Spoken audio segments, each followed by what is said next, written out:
So this comes from Black Millions underscored on Twitter, aka X. Paramount Global, that owns BET, announced they are no longer interested in selling a majority stake in BET after a bidding war of black billionaires to make BET black owned again. Quote, many are speculating that it was a publicity stunt to get black people watching BET again, unquote.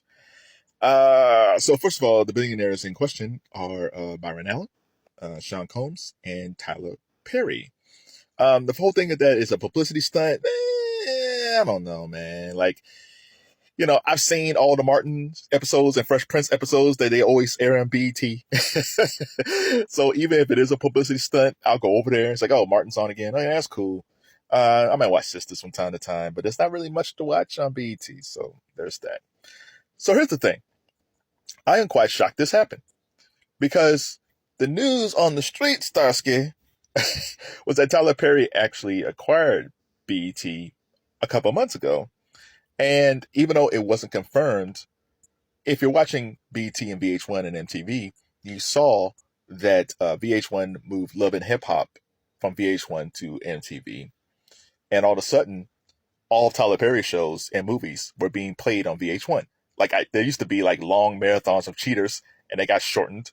They added like the Fresh Prince of Bel-Air, and it was Tyler Perry and Cheaters and Tyler Perry and Cheaters. It was just Tyler Perry all the time.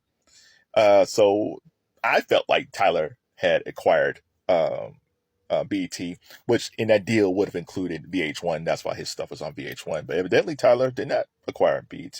So here we are. When I look at these three guys, let's play what if. Now I'm looking at these three guys. And if these guys had bought BET, which one would have been the best? Well, let's go. Let's go from 1 to 3 or 3 to 1. Number 3, I think Byron Allen would have been an okay owner of BET. He has the most experience owning a network. Byron Allen currently owns the Weather Channel and other properties, networks, and syndicated shows. The problem that I have with Byron Allen, and there's a few, but one of the main problems I have is that his syndicated shows look cheap. They're filmed cheaply. And from a business standpoint, from a syndicated standpoint, he's actually doing the right thing. You film cheap, you sell the syndication, you have a ton of advertisers, and you make money. Like if you look at Tyler Perry, that's what Tyler Perry does. Tyler Perry films fast. He films his productions fast. He doesn't have writers to pay. I'm not sure what he pays his actors, but I guess it's okay. Probably not great, but okay. And he films fast because the faster he films the stuff, the faster he can get this on TV. And Byron Allen basically does this with his syndicated shows.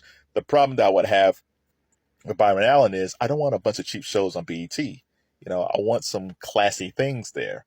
So technically, even though Byron Allen has the most experience out of all of them when it comes to TV production, he's number 3. Number 2 would be Tyler Perry. The before mentioned Tyler Perry. Tyler would have been fine as a owner of BET. I think he actually does care about the network. I think he actually cares about having it being prominent. I just don't want to see all his properties all the time. I don't want to see Tyler. I don't want to see Sisters and and the Oval and all of these other comedies that he has, like and the Have and Have Nots. And I just don't want to see Tyler Perry all the time. It's like one of the best episodes of Atlanta, the last season, was the episode that featured Zazie Beetz, and they were going to Mr. Chocolate Studios, which was basically a pseudonym in a lot of ways about Tyler Perry. And they were mean to Tyler. It's just they kind of opened the door of what it would be like filming at Tyler Perry Studios, and it was fun. It was interesting. So I think Tyler's heart was in the right place. I think he wanted to own BET. I think he grew up watching BET, but I just don't want to see Tyler Perry 24/7. So, okay. So I guess the number 1 guy would be Diddy, and I would have Diddy number 1 for asterisk. I'll get to that later. Diddy currently runs Revolt. Revolt is actually a pretty decent network. It's kind of like BET and how MTV were early on with a lot of videos. They appealed to teens and basically young folks in their 20s. They have some music-related programs, some non-music-related programs. They've made some changes over the years to the network, but it's actually not bad. But the thing that Diddy has learned is the same thing that Oprah learned when she ran OWN, and was again owner. Oprah does not own OWN anymore. Diddy has realized that running a label is easy peasy. Running a fashion line is fantastic. Running a TV network is hard. It is hard to run a TV network. It was hard for Bob Johnson. You know, nobody was checking for a black entertainment television network on back in the 80s when he launched it. It was hard. But the thing that Bob Johnson had, and even what MTV had early on, is that there was less competition.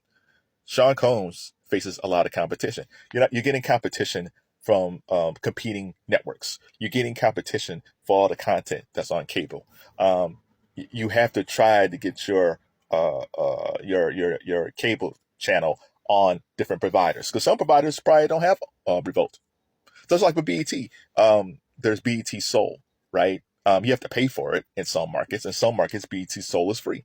And when I look at BET Soul, it's like, wow, it's really, to be honest, that's probably the best BET channel, but everybody doesn't get BET Soul. And it's the same thing with Revolt. I think Revolt is a really cool channel. And the one thing that Sean faces is that he's fighting against video games, because the gaming industry is huge, and there's probably a lot of people who don't watch gaming, don't watch cable that does gaming all the time, and he's also fighting Hulu, Netflix streaming. So there's a lot of things that Sean Combs is fighting with Revolt that Bob Johnson didn't have to go through when they first launched BET. So this is why I gave Sean an asterisk. There was a guy that they said he had a group that was interested in buying BET in a different story, and it was Shaquille O'Neal, which I had no idea. And to be honest, I will probably put Shaq at number one. Now, Shaq, of all of them, has less experience running a network or doing a lot of TV shows as far as producing. But I think he would really care about BET. Shaq came of age when BET had Video Soul and Black College Football and sports programming, and Tavis Smiley was on, and Video Soul with Donnie Simpson and Rap City. I think if Shaq had a group that was really interested in rebuilding BET, I think he would really try to recapture what made it a hit in the past, in the 80s and the 90s and even the early 2000s. So if that was true, that Shaq had a team and it was interested in buying BET, I actually would have preferred Shaq, because I think there's no agenda with him. There's not a lot of ego as far as like him putting on his content, or, it's just him wanting to put on a network that everybody would enjoy. Speaking of BET, I started thinking, like, when did BET really go downhill? And it wasn't really when Bob Johnson sold it. I mean, that was the beginning of it, of course. But it's when they got rid of Stephen Hill. When Stephen Hill was let go, that's when BET started to crash. Like, if you ask me if I had to choose, like, you can only have one executive between Deborah Lee and Stephen Hill, I'm going Stephen Hill 10 out of 10 times. Stephen Hill was the guy who was the main force behind the BET Awards. He had a lot of connections in the music industry. He was a very creative person. What Deborah Lee did, I mean, she basically followed the same format that Bob Johnson and her set up. That Bob Johnson initially started the network. Deborah Lee came later. And then when he stepped down and left, she was named president, and she just basically carried on what Bob was doing. A few tweaks here and there, but she just kept it going. But Stephen Hill was the guy who really kept that network going. And if BET comes available again for sale, let's say they said, okay, we're going to sell BET, and whoever buys it, I would definitely hire Stephen Hill as a consultant or as a temporary CEO, and just say, hey man, help me put this together.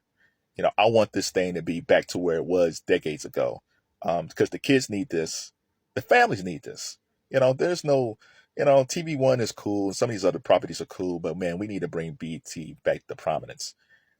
Sadly, I don't know who runs BET now. I can't name you who the CEO is right now, but whoever it is, they've done a horrible job.